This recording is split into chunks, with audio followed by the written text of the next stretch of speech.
And the checkered flag at a NASCAR Sprint Cup Championship for Penske Racing and Michigan's Brad Keselowski. We did it, boys. We did a great job. What an awesome season. In NASCAR, we have a thing that I like to call the championship hangover. Well, at least I call it that. That's when a team goes from becoming champions to a struggling team in one season's time. Keselowski could not escape the championship hangover in 2013, but first let's go over his championship season. To start off, Brad Keselowski and Paul Wolfe both teamed up in the Cup Series after they both won a Nationwide Series title together in 2010. In 2011, they showed that they had the potential to be future NASCAR Cup Series champions after finishing the season with 3 wins and finishing 5th in the point standings. Their 2012 championship stats are this: 5 wins, 13 top 5s, 23 top 10s, and an average finish of 10.2. So heading into 2013, everyone expected them to repeat. Well, at least I did. So about that.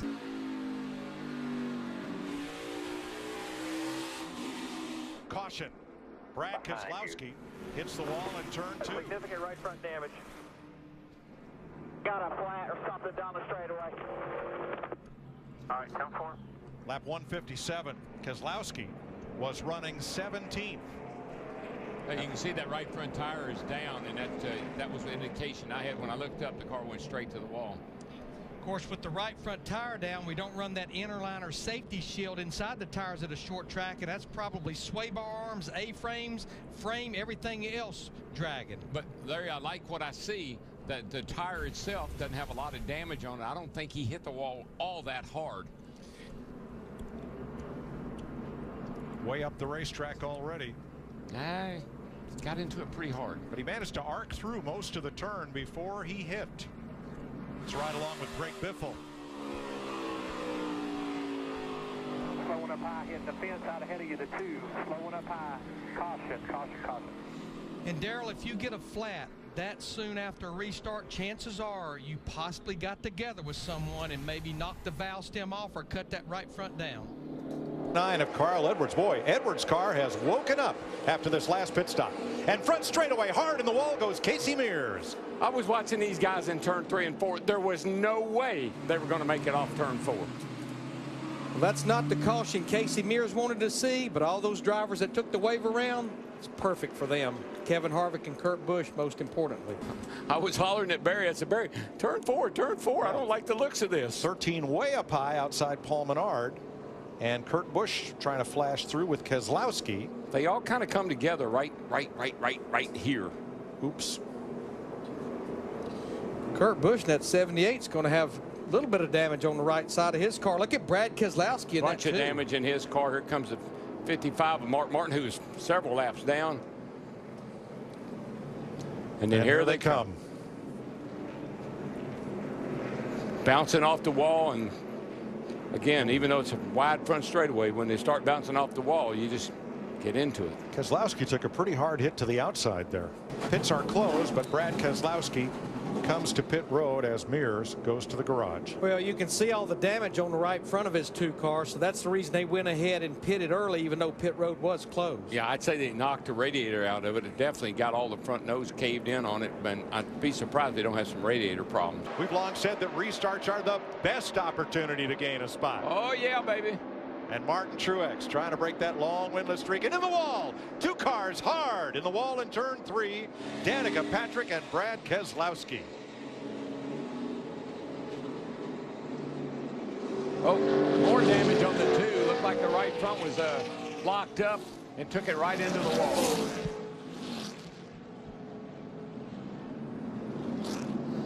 Boy, they destroyed his car. The defending series champion, who spent the day on Roger Penske's pit box in Indianapolis, said he might like to try the Indy 500 someday. Yeah, the right front's all locked up and bowed in there, and he can't. It really doesn't. I don't know if he's going to get it back to the pits or not, back to the garage. He's had a rough couple of weeks here at Charlotte. Tore transmission up on lap 1 in the Sprint All-Star race last weekend. Been tough.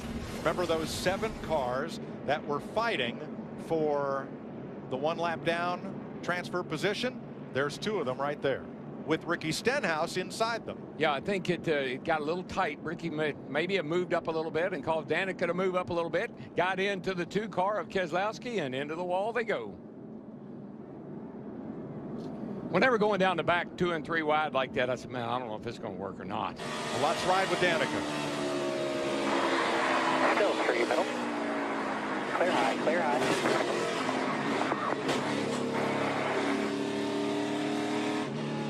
Here under caution, he restarts 8th. Logano, Earnhardt Jr. on the front row, and they're stacking them up just shy of the start-finish line. Yeah, they looked like the 43, the 2 got jammed up. The 36 car is sitting against a wall right now. Just Gonzalez. Yeah, Victor Gonzalez Jr. yesterday crashed his primary car in qualifying, and he's on the losing end of the problems here in this restart. Brad Keselowski nearly got sideways as well. Yeah, a lot of these guys were accelerating in the back before the front went, and it was just like you said, it was an accordion effect. And Ambrose and the further Almirola back you are in a restart like that, it's harder to see and judge what they're doing in front of you. Looked like maybe Harvick checked up behind Greg Biffle. Kurt Busch was there. Eric Almirola. We told you about Brad Keselowski. Just nowhere to go.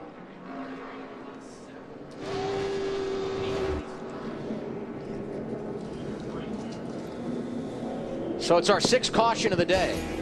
40 laps remaining at Sonoma. Our coverage of the Toyota Save Mart 350 continues after a break. Another spinner. That's Brad Keselowski going around. This could be ugly. Back up across the track. Big damage. Okay. A number of cars collected. Dave Blaney, Greg Biffle. Yeah, man, whenever you see a car coming back across a racetrack like that, you know it's going to be a bad deal. Travis Kvapil nowhere to go. Wow. Oh, yeah, he got tagged by Kurt Busch, went down on the apron. When he came back up on the racetrack, he got into the left rear of Brad. Nothing Brad could do. Like you said, at that point, Brad's for the ride, goes along for the ride, and tore up a lot of race cars right there. Watch the 78 car goes down on the apron, then he comes sliding back up, and he just turns the 2 car. And it is a very harsh transition. We saw it during some of the qualifying laps. A harsh transition from the flat up to the race, back up onto the racetrack. Gordon pitch to the bottom. See if he can get the second. Trouble, big trouble.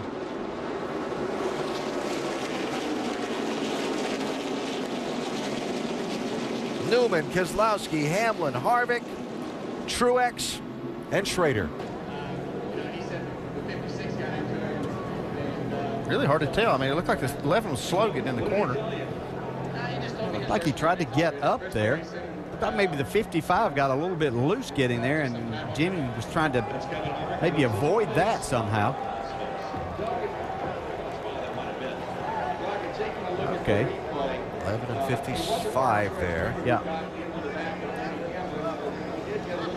Tire down on the 11, right front maybe after that contact. Definitely a stack up. Oh man, there's a lot of good cars got torn up here. It's the slowing car of Brad Keselowski on the apron of turn 3. There it is. And it almost held on for him. If it had, it would have saved him a lot of points and given him a chance next week. He's going to lose quite a few spots now, though. Yeah, it's pretty much going to be a done deal now. So while you watch this, we check with Jamie. Brad Keselowski out of the car, 15th in points right now. You guys were looking good there for a while. Can you describe what you're thinking and feeling right now about the chase? I couldn't really hear you there, Jamie. My ears are ringing pretty bad. This thing was sounded so bad. I don't know if you had an in-car camera on it, but you know, just some things you can't control, and it's just one of those days where this was something we couldn't control, and it just broke.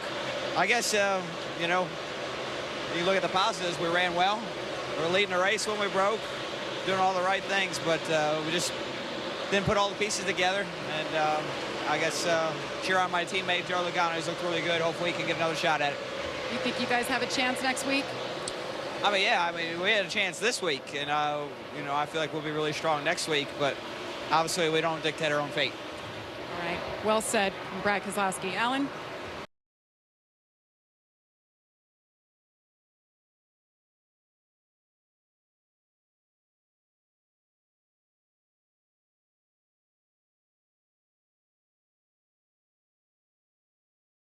Well, as you saw on our NASCAR nonstop coverage, Brad Keselowski down the pit lane directly to the garage and out of his car.